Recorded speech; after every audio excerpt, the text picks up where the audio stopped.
Bom dia, gente. Vamos entrando. Aqui é a Luana Timbó, psicanalista do Insere. Faço parte também do Espaço Transicional Fortaleza, grupo de estudos sobre a teoria do Winnicott, que tem aqui em Fortaleza, tá? Hoje a gente vai ter mais uma live em parceria aqui pelo Insere. Dessa vez vamos escutar Silvia Lobo, vai estar falando sobre a solidão da mulher. Oi, Silvia. Olá, bom dia. Bom dia. Muito bom estar aqui.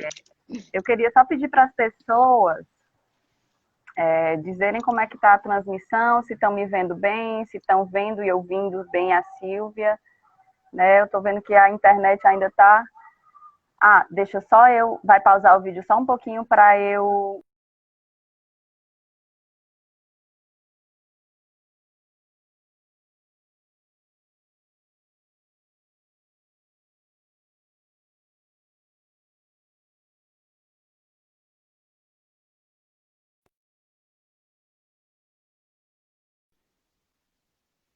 Pronto. Bom dia, gente. Silvia estava aqui apresentando você, né? Psicanalista, psicóloga, socióloga, né? Sim, Nossa convidada hoje para falar do tema a solidão da mulher. É isso? sim, com Então, muito alegria. obrigada pela sua presença e temos 1 hora aqui. Ótimo. Então vamos conversar. Eu gostaria, com certeza, de agradecer ao ETW pelo convite, a Denile, querida, que me deu Hum. essa oportunidade de conversa. Você, que foi uma santa milagrosa, que me ensinou a entrar no Instagram, esse objeto do desejo tão difícil para quem não é familiarizada com ele, e as pessoas que puderam estar conosco e estar interessadas no tema, que é um tema para mim tão precioso, que eu acompanho há tanto tempo, que os meus olhos se dirigem permanentemente para as questões da mulher, da feminilidade, das Uhum. relações entre homens e mulheres, que eu sinto que a conversa de hoje é quase uma conversa com uma história de família. A minha Hum. família, a família das mulheres, família das pessoas que se comovem com situações Uhum. de injustiça, de discriminação, que precisam ser alteradas e visibilizadas, sobretudo. Né? Uhum. Eu acho que eu gostaria, Luana, de fazer uma ressalva de que eu não Sim. ignoro que a solidão não é exclusiva, não é patrimônio das mulheres, que Sim. existem inúmeras solidões étnicas, de cor, de nacionalidade, até de setores profissionais que precisam ficar na penumbra e viver as suas sequelas, sequelas da própria inserção no mundo, com descrição e com dificuldades. E uma outra ressalva que eu acho que é importante é de que, mesmo que eu fale nesse momento na nossa conversa, que existe uma sociedade que é machista, que é falocêntrica, Uhum. que é patriarcal, de forma alguma eu estou culpabilizando os homens por ela. Eu acho que os homens também tiveram um papel discriminado, determinado, não livre ao longo da história. E uma coisa muito difícil é a gente perceber que, como grupos, muitas vezes nós ocupamos segmentos dentro da sociedade, posições Uhum. que não são individualmente responsabilidades, mas que fazem parte das ideologias, das dinâmicas, das contradições da vida social.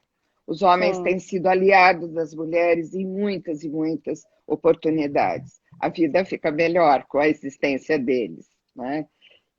Mas, de qualquer forma, os homens, ao longo da história, fizeram parte de um continente onde se beneficiaram, de um continente humano, que se beneficiaram muito do lugar onde as mulheres foram colocadas e aprisionadas, do meu ponto de vista. Sim.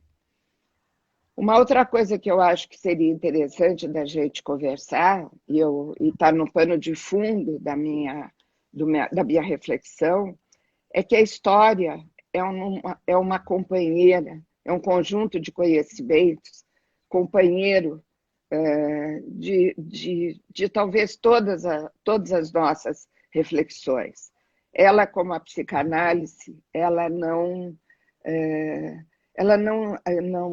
abre mão do passado para entender o presente.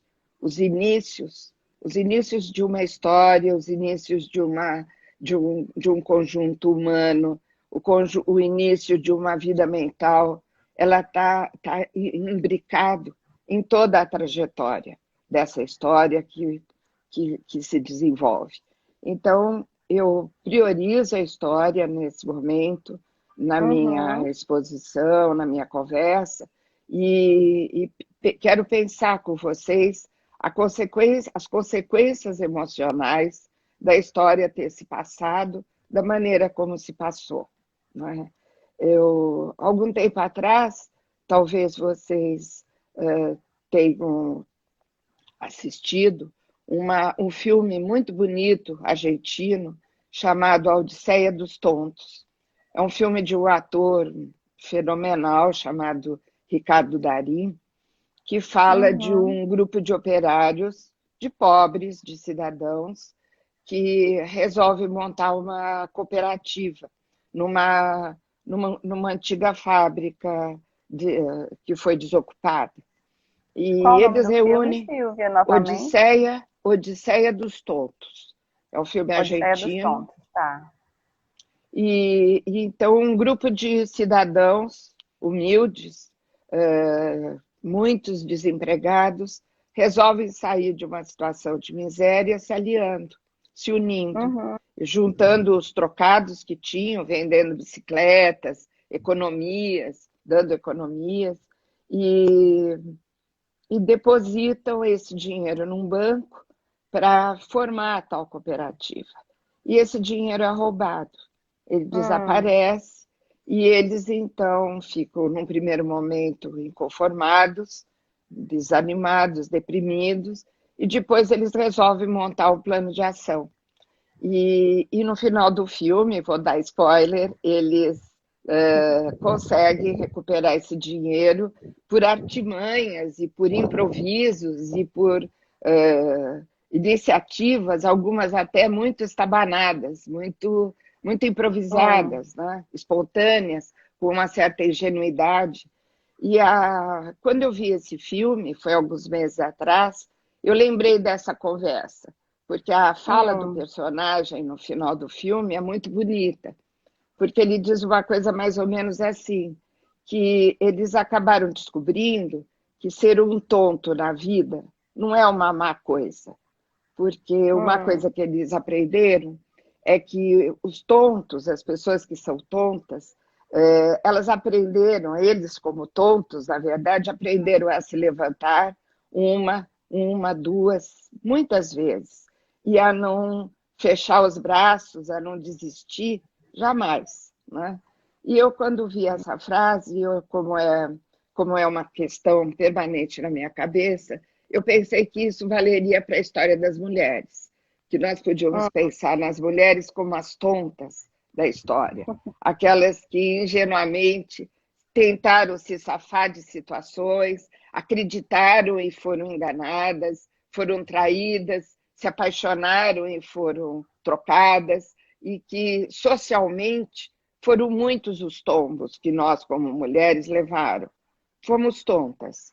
Somos tontas, talvez ainda, mas, sem dúvida nenhuma, muito lutadoras, muito combativas.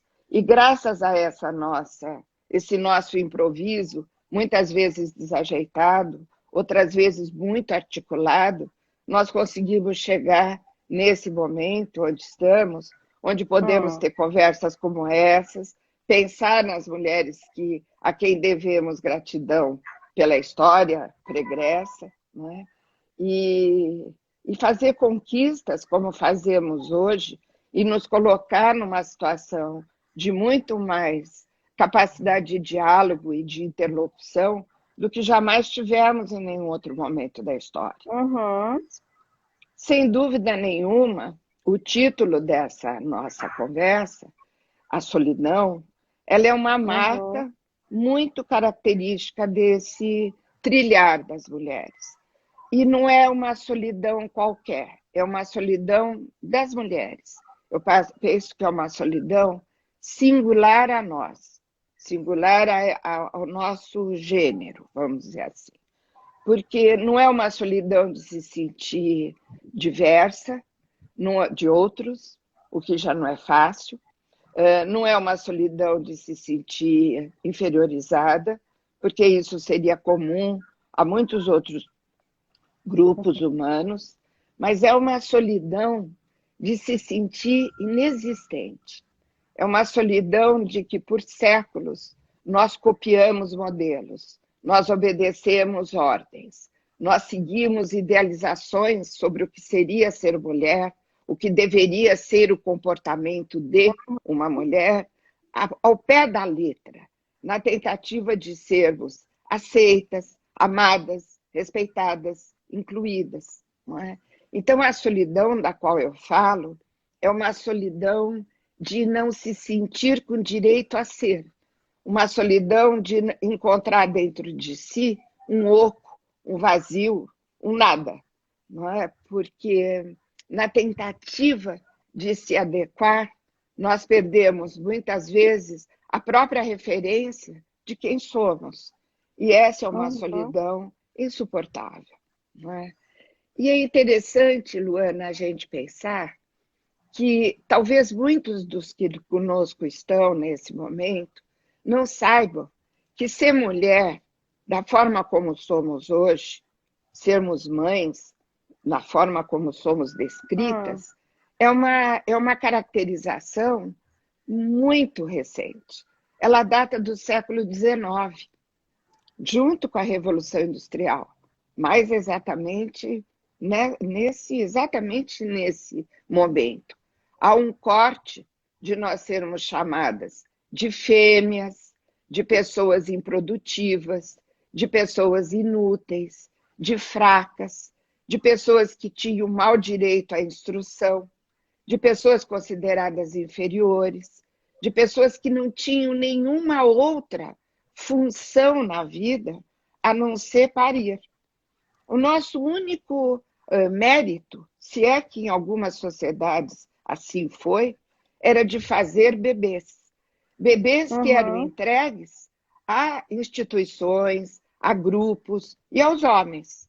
Os homens, com certeza, reis, senhores, considerados o paterfamilias, considerado aqueles que tomavam conta das mulheres e que tinham em relação às mulheres uma relação em muitas sociedades de desprezo.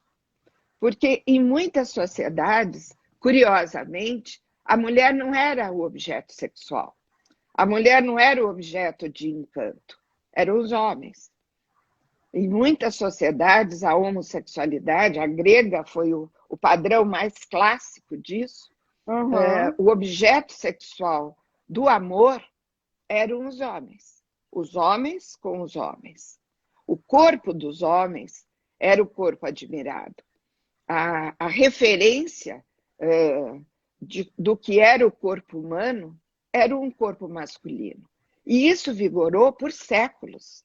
Eu não estou brincando quando eu falo que o século XIX é um século de visibilidade, que as mulheres ganharam uma visibilidade que não tiveram em outras épocas. Isso é verdade.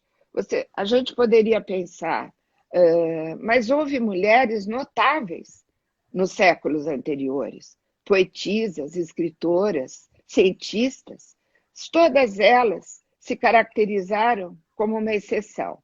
Todas elas abriram a picareta, a trilha por onde outras foram seguindo.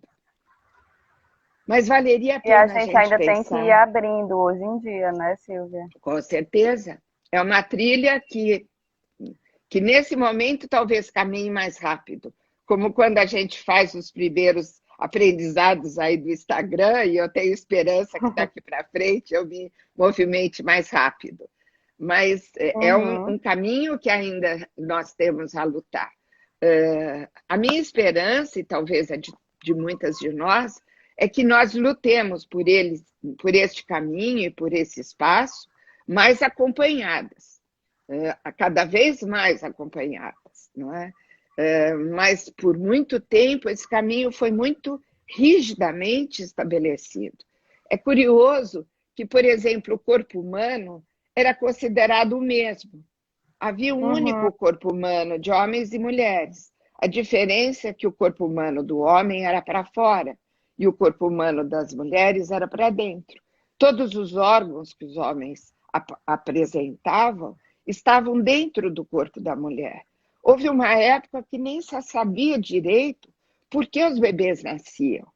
E nós não estamos falando de sociedades selvagens. Nós estamos falando de sociedades que tinham acesso à reflexão, ao conhecimento. A própria Grécia, nós encontramos o berço da civilização, os grandes filósofos, e foi uma das situações mais opressivas que a mulher viveu. Num período similar, em Roma, por exemplo, as mulheres que também gozavam das mesmas caracterizações, incultas, inúteis, inferiores, donas de casa, domésticas sempre. As mulheres romanas iam para o casamento levando um fuso e um tear. Esse era o patrimônio. As mulheres gregas iam para o casamento levando um utensílio de cozinha, que era considerado um trabalho vil. Trabalhar na cozinha era um trabalho vil, não é? E isso era para o que nós servíamos. E era interessante que em Roma, e triste, que as mulheres eram consideradas como objeto de consumo muito menos interessantes que uma mula, porque a mula, pelo menos, carregava coisas. Ela era um meio era um instrumento de serviço. A mulher não. A mulher só fazia uma barriga e soltava bebês, que entregava para os homens e para os monarcas, e os homens decidiam se aquele bebê vivia ou morria. Então, essa ideia do amor materno, da dedicação, da mãe extremada, ela é uma conquista e um utilitarismo, vou dizer assim, do século XIX. Por que uma conquista? Porque, de fato, nesse momento, nós fomos eleitas como seres humanos. E ganhamos esse patrimônio que carregamos até hoje como pessoas caridosas, generosas, amorosas, que não só nos corresponde, muitas vezes, não sempre, não é? Porque tem aí muita idealização. Então, somos seres humanos enquanto podemos ser mães? Isso mesmo. Isso é uma marca, ainda hoje, muito forte. Quando eu escrevo no meu livro As Mães que Fazem Mal, a respeito da idealização materna, do instinto materno, é a isso mesmo que eu me refiro. Quer dizer, parece que não ser mãe ainda nos sobrecarrega, ainda coloca sobre nós um estigma de suspeita. O que será que acontece que nós estamos nos furtando ao nosso verdadeiro destino? E se pensarmos no passado, ao nosso único destino, não é? E quando eu digo que As Mães que Fazem Mal, para aqueles que compraram o meu livro e leram e me deram essa alegria, eu acho que o livro pecou no seu título, porque ele deveria ter escrito em letras bem pequenas embaixo dele, Mães que Fazem Mal sem querer, sem se darem conta.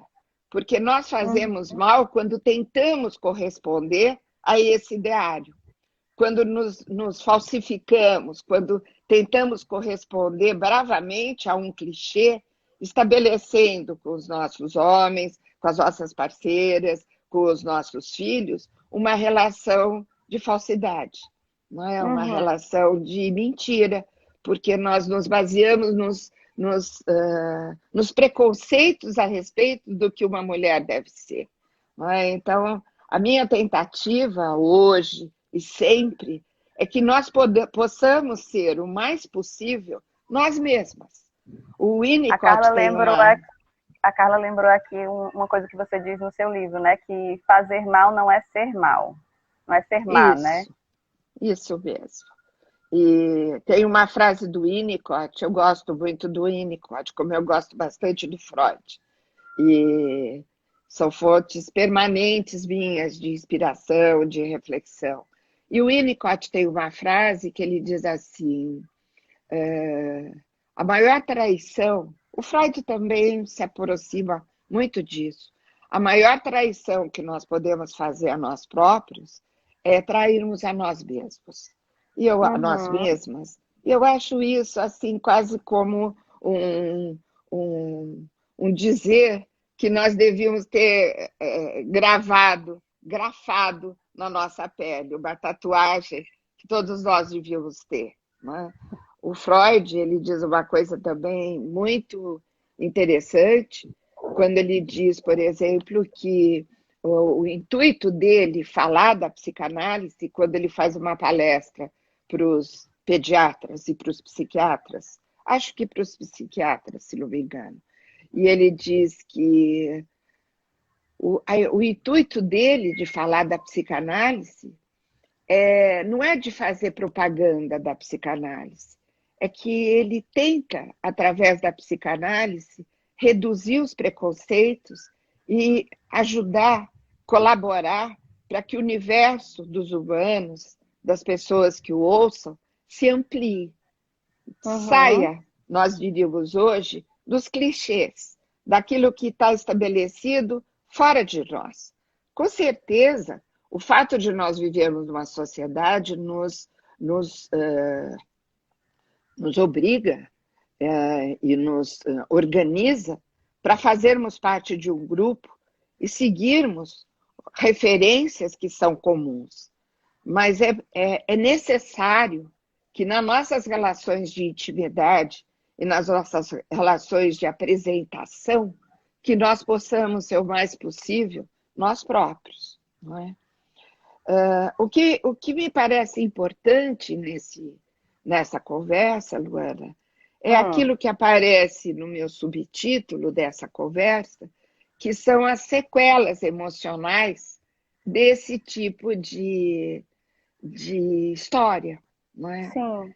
Porque na medida em que, por tantos séculos, nós fomos consideradas inferiores e a sociedade se organizou para nos manter numa condição de infantilizadas, despreparadas e dependentes, a inferioridade foi crível para nós.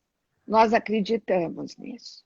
Então, não só nós fomos assim convencidas, como nós fizemos parte desse movimento de nos colocarmos aquém.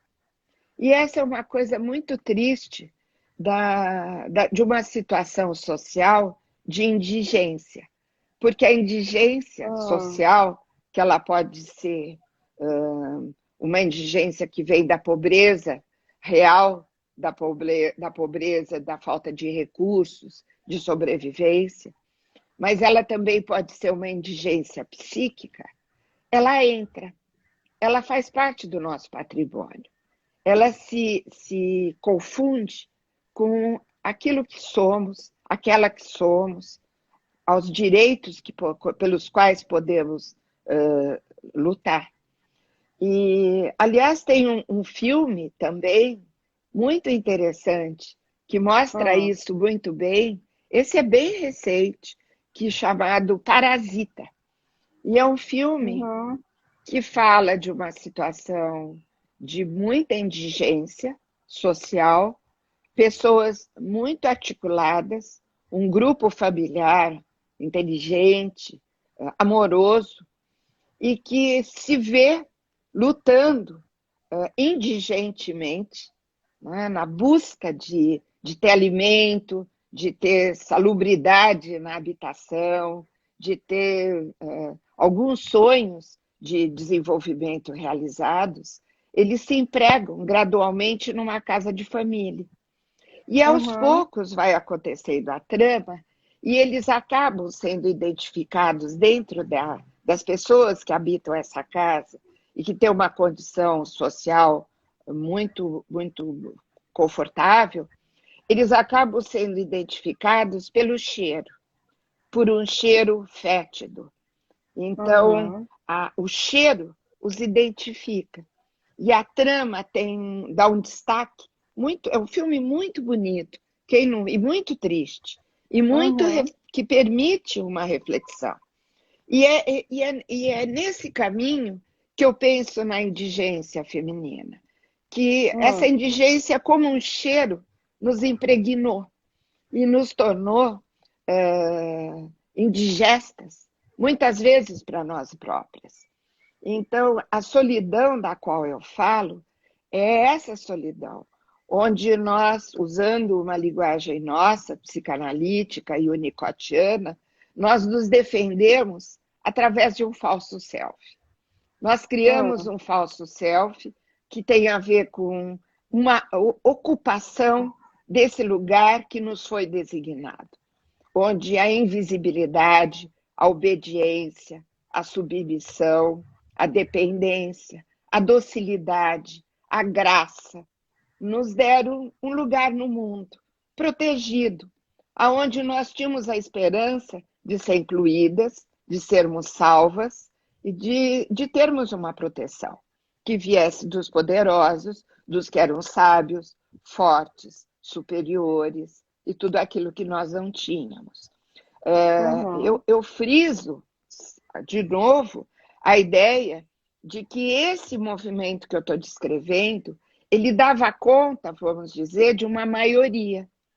Isso, havia grupos humanos de mulheres, né? Grupos de mulheres, e algumas vezes eu chamo de humanos porque ajudados pelos homens, que fizeram sistematicamente movimentos de rebeldia, movimentos de tentativa de se alçar a esse lugar inferiorizado e tão estruturado.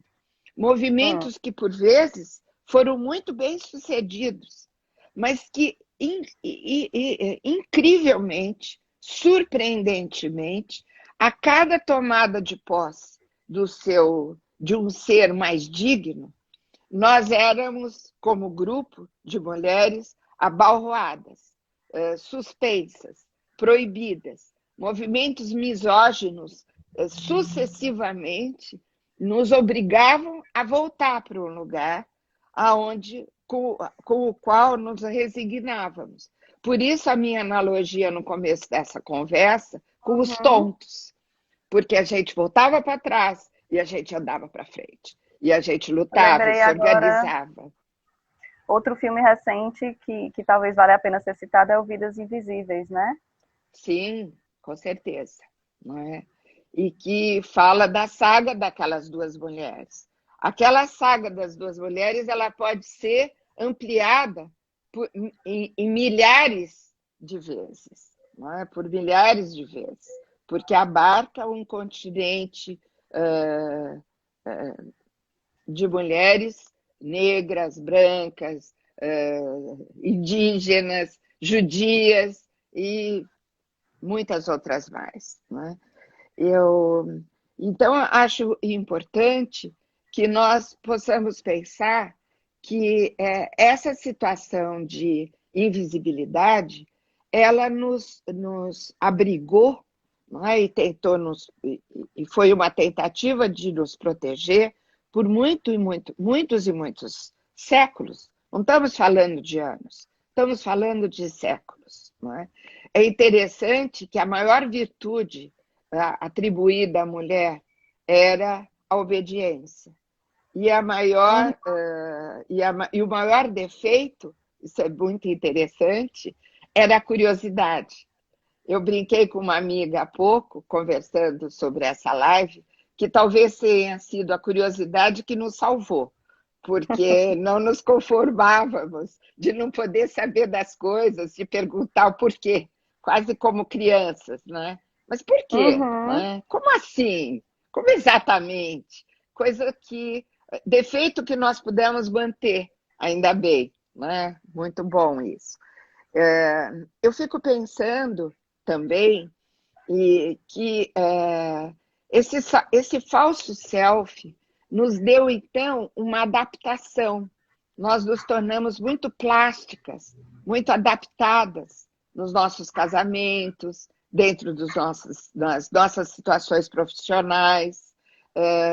Para fazer as nossas conquistas, nós nos subordinamos a situações inevitáveis, que nos permitiram ir galgando outras posições, mas nós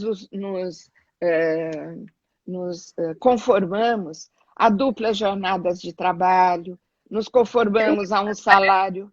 Como? Não Triplas. entendi. Triplas Triplas jornadas de jornadas, trabalho? né? Porque chega em casa ainda tem a casa e os filhos. Sim. E durante muito tempo, por exemplo, no início da Revolução Industrial, não só as mulheres tinham uma dupla jornada, como as crianças. As crianças Uhum. demoraram muito tempo para serem as crianças de hoje.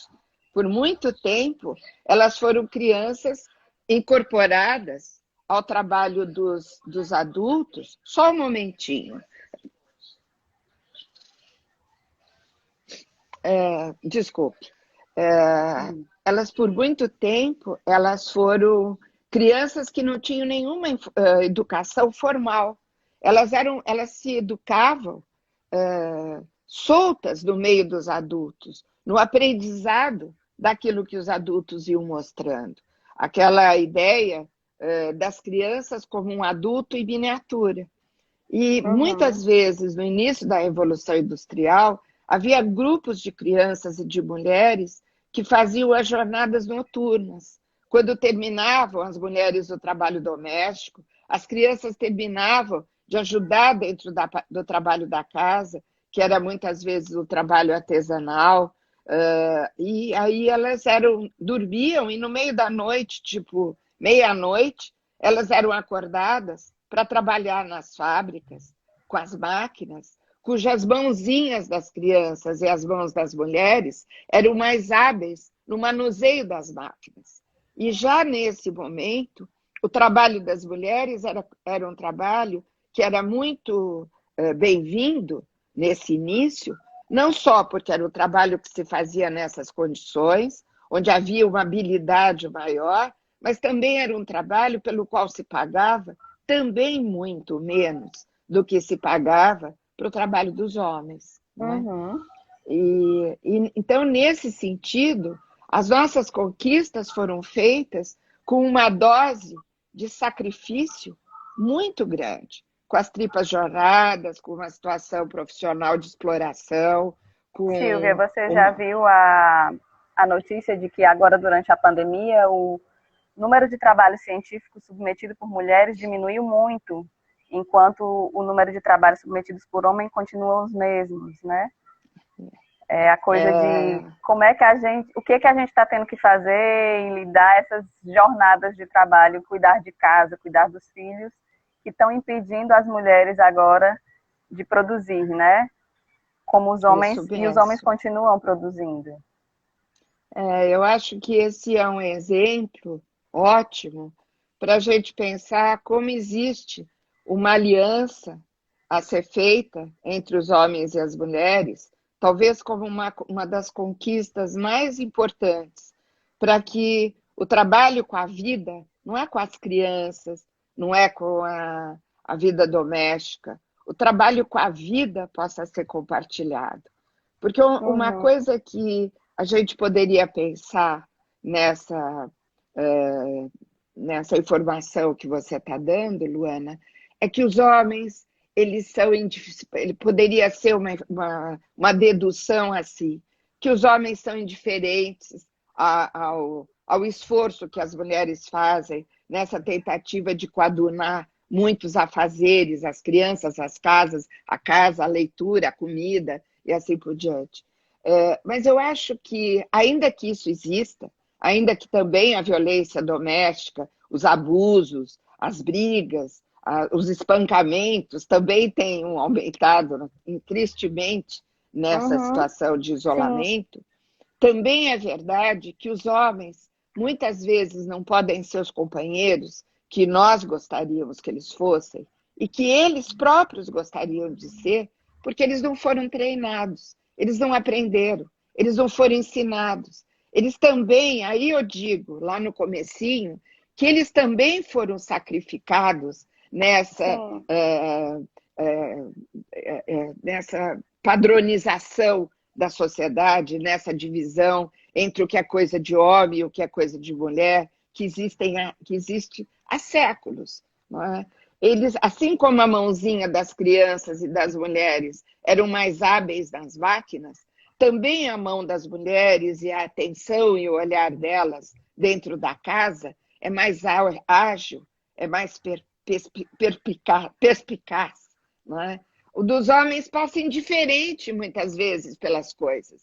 E isso gera, inclusive, muita discordância, muita discussão entre homens e mulheres, porque parece que eles são desavisados, indiferentes, exploradores. Alguns são, outros não.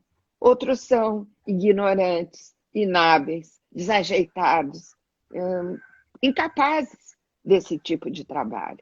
E talvez, se a Uhum. gente puder olhar por aí, a gente possa ser mais generosas, nós possamos ser mais generosas como mulheres e possamos ensiná-lo a acender a boca do gás, a fritar um ovo, a fazer um arroz.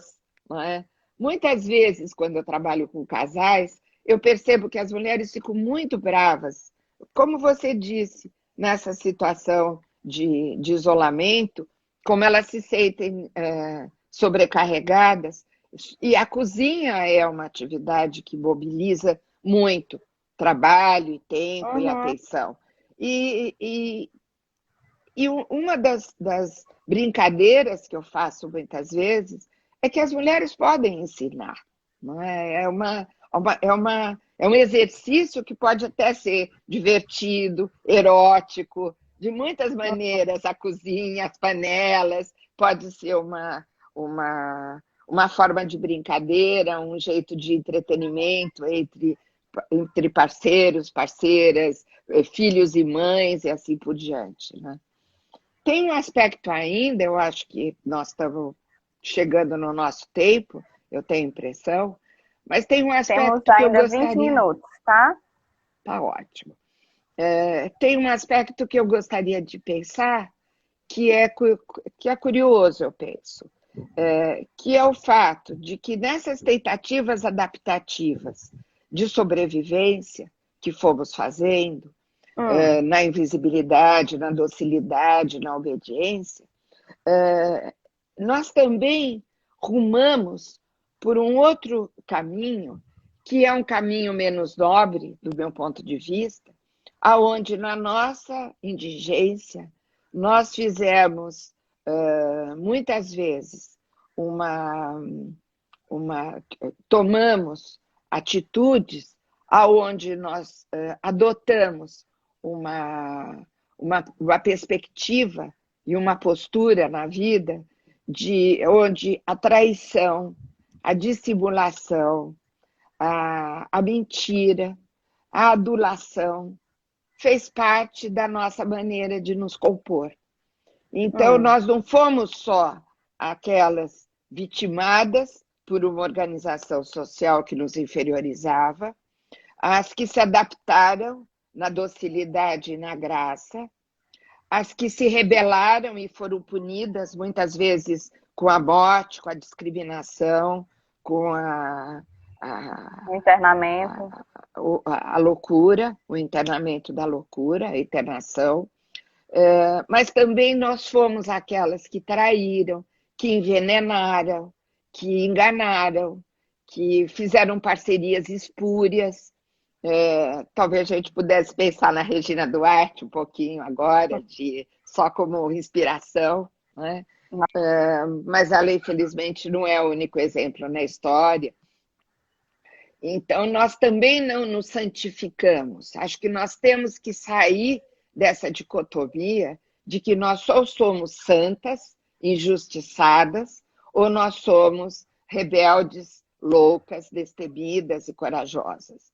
Nós somos tudo isso e, oxalá, mais um pouco, que somos nós que podemos conversar, nos integrarmos nestas várias posições e situações que ocupamos ao longo da história e que não é uma história tão distante também, né? Não só pelos acontecimentos recentes, infelizmente, inclusive do nosso país, na atitude de muitas mulheres, mas também nós podíamos, por exemplo, tem um seriado que ainda passa na televisão sobre a Rainha Elizabeth, chama The Crown.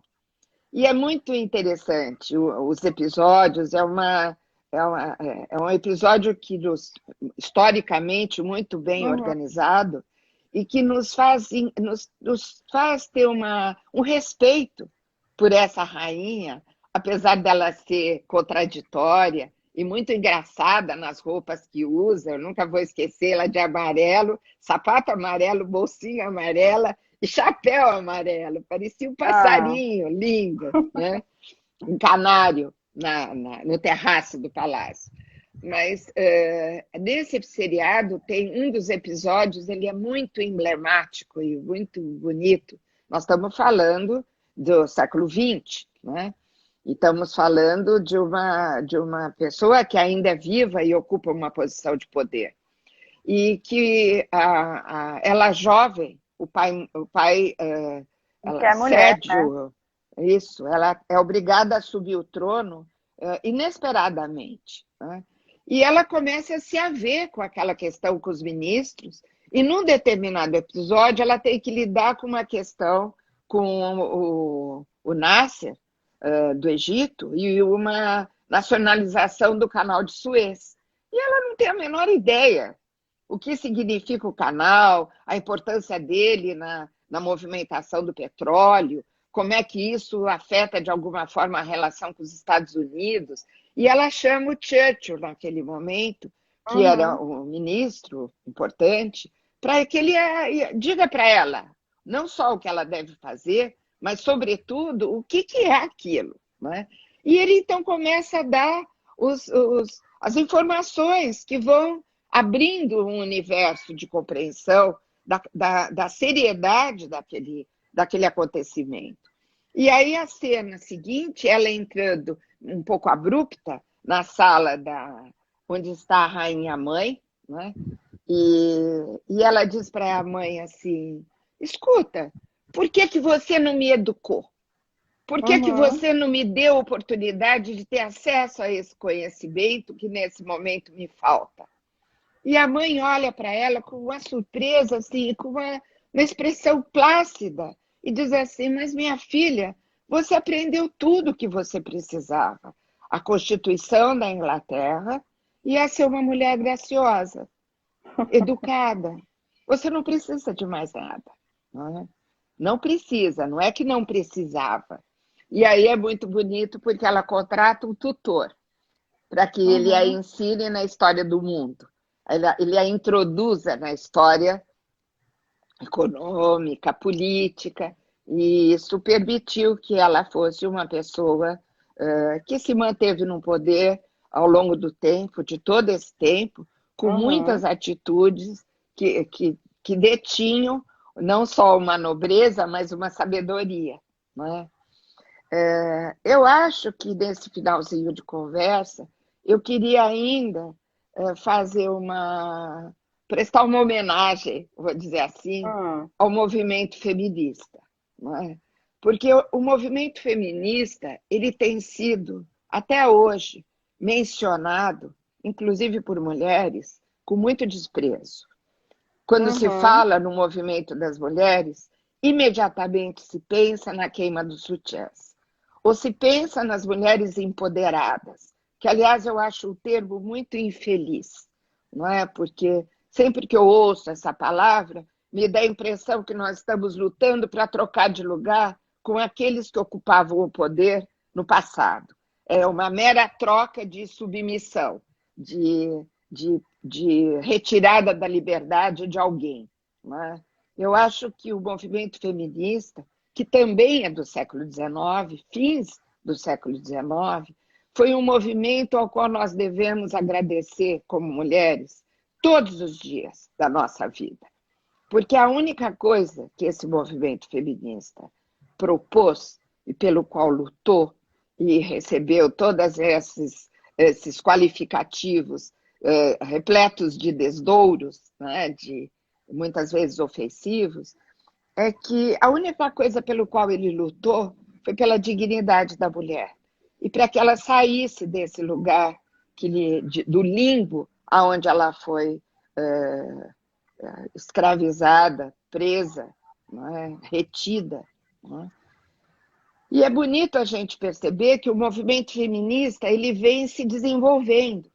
Então ele começa lutando por questões básicas, no fim do século XIX, início do século XX, que é o voto e é a possibilidade Uhum. das mulheres poderem também se candidatar.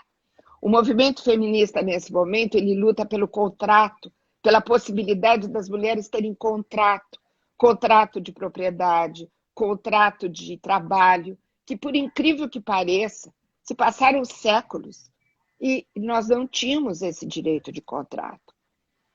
O movimento feminista do início do século XX, ele evolui e tem uma nova onda, vamos dizer, em 1960, quando então começa a se lutar pelas questões das desigualdades sociais, aonde vai se lutar por uma igualdade de salário, uma diminuição da jornada, o direito de maternidade.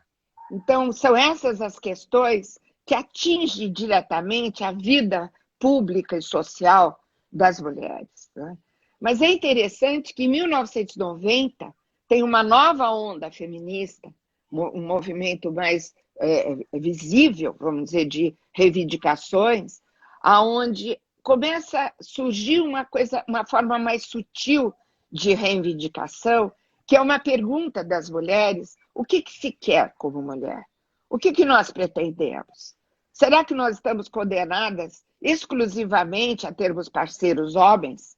Será que a heterossexualidade é a nossa única possibilidade de prazer e de usufruto da nossa sexualidade? Será que nós só podemos, o trabalho doméstico nos pertence com exclusividade?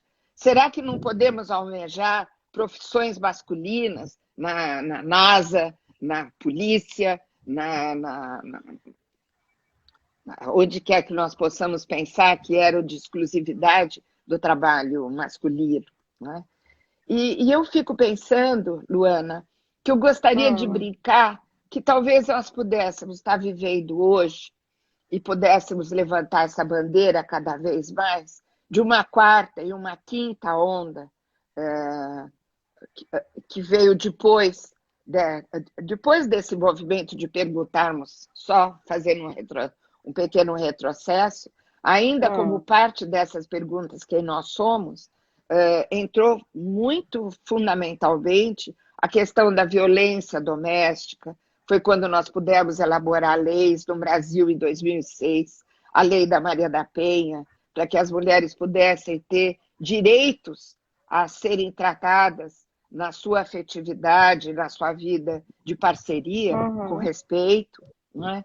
E a última coisa, então, que eu gostaria de brincar e propor, e era o que eu dizia que poderia ser uma nova bandeira, que já é, eu penso, que é que nós pudéssemos levantar uma bandeira feminista e feminina, de podermos, como mulheres, sermos mais aliadas umas das outras. Não é? Que nós possamos, dizendo assim, nos livrarmos desse ranço do passado, aonde disputávamos ou o amor, ou a sobrevivência, ou a alimentação, com uma outra mulher que gozava de mais prestígio, ou de mais beleza, ou de alguma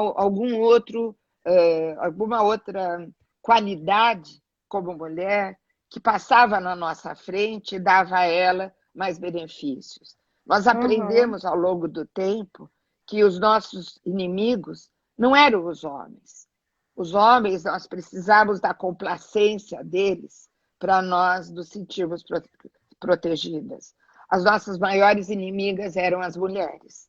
E nós carregamos essa saga por séculos. E foram os momentos em que na história nós nos unimos, foram momentos de vitória. Foram momentos em que nós nos ensinamos mutuamente a escrever, a ler, a trocar livros, a nos defendermos da poligamia. Outro dia eu achei muito interessante que eu descobri um movimento no Afeganistão, um movimento Hum. feminista que lutava contra a situação das mulheres nos haréns. E o que elas reivindicavam como direito era o fim da poligamia. Elas não queriam mais dividir o homem delas com outras mulheres.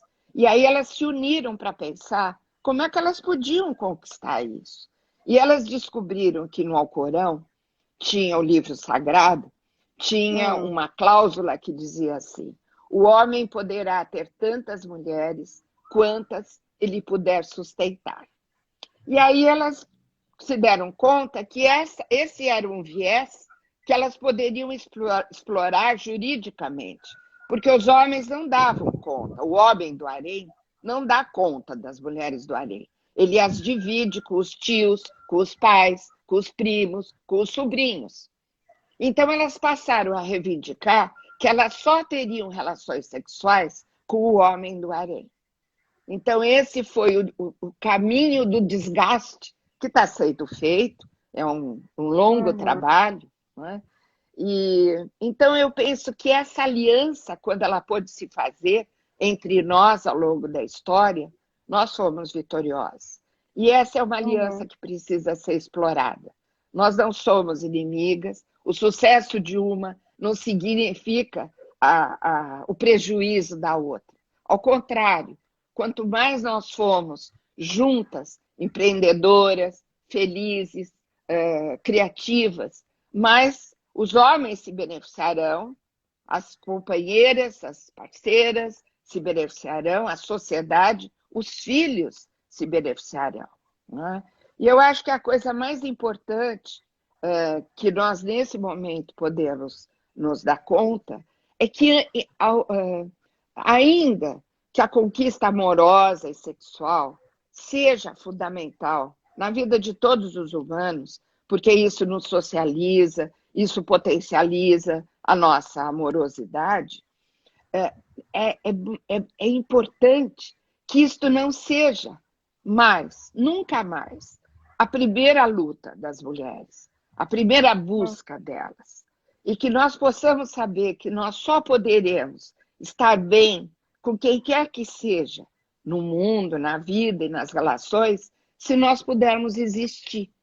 Então, Uhum. antes de sermos conquistadoras, que podemos ser, que possamos ser pessoas que tenham uma subjetividade, um respeito por si próprias e sonhos para o futuro. É isso. Obrigada por Ai, tudo, Silvia, muito pela obrigada pela sua oportunidade. fala. A gente tem 5 minutinhos aqui. Se alguém quiser Ótimo. fazer alguma pergunta, né? Eu fiquei com várias perguntas rodando aqui na minha cabeça, na verdade. E eu fiquei pensando, Silvia, se essa solidão, assim, produto de toda essa história, é o que nos cabe, a solidão, né? O que é que caberia aos homens? O que que você acha? Eu acho que os homens também têm a solidão deles. Não é? O que nos cabe como grupos, não é que, na medida que precisamos uns dos outros, homens e mulheres, para constituir um mundo mais democrático, mais justo, mais humano, eu diria, né? É que cada um de nós se dê conta que a solidão que sentimos é uma solidão que precisa, primeiro, ser percebida por nós próprios, percebida na depressividade de que nós não somos tudo aquilo que gostaríamos de ser e que precisamos de ajuda. Temos uma interdependência entre nós, não é? E que os homens possam perceber, e nós, mulheres, possamos perceber nos homens o direito que eles têm à fragilidade, ao aprendizado, a não saber como lidar com as situações.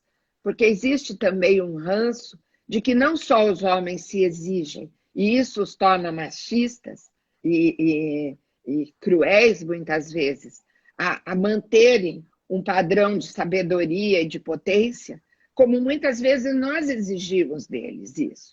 E nos decepcionamos quando eles não se apresentam com a força e o poder que lá no passado a eles foi atribuída. Não é? Então, na verdade, eu acho que cabe aos homens. Aí a gente pode falar daquela história de um machismo estrutural. O machismo estrutural. E o machismo também que passou a ser parte da indigência masculina, não é? Da qual eles precisam se livrar. Porque, na verdade, somos muito parecidos. A vida é muito difícil para nós todos.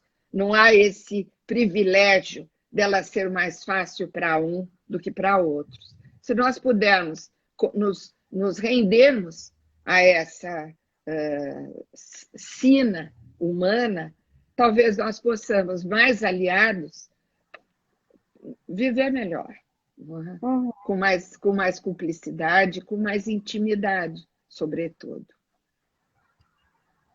Então, para responder à solidão, a gente tem que reconhecer a nossa interdependência, né? Isso mesmo. E aquilo que habita a nossa subjetividade, né? Que compõe essa solidão. Né? Porque a solidão também é feita...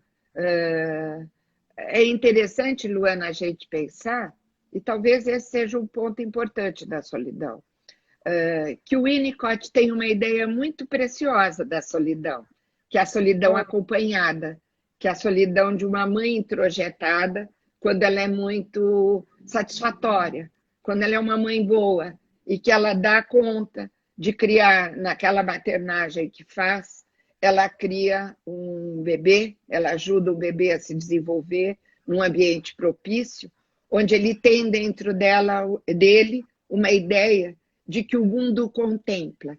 Na medida que ele é satisfeito em necessidades básicas, ele cria uma esperança de que o mundo o acolhe, de que o mundo é bom. E isso nos dá uma espécie de chama interior para nos sentirmos acompanhados em situações de reveses, de dificuldades na vida. Não é? O desenrolar da minha reflexão coloca um ponto importante, eu acho, para nós como analistas e pensadores, podermos considerar que o fato de nós termos esse bolsão de esperança conquistado nos inícios da vida não é suficiente para que nós enfrentemos uma sociedade onde a discriminação e a injustiça nos tratam como seres não desejados, não nos dão as oportunidades de desenvolvimento que necessitamos, não nos dão as condições básicas de podermos sonhar com o futuro. Então, há necessidade que a mãe suficientemente boa se prolongue para a vida social e que ela não fique estancada no início da vida de cada um de nós. Que a gente possa lutar por uma sociedade melhor. Não basta lutar só pelos bebês, que nós tenhamos esse compromisso, vamos dizer assim. Não é? Nossa, colocação maravilhosa, agora no final. Obrigada, viu, Silvia? Depois eu quero outra só para conversar sobre maternidade com você, viu? Eu vou gostar muito. Viu, Danília? A gente marca, viu? Obrigada pela presença. Obrigada. Tá bom? A gente vai muito obrigada. Aqui. Beijo. Muito bom. Um beijo para todos.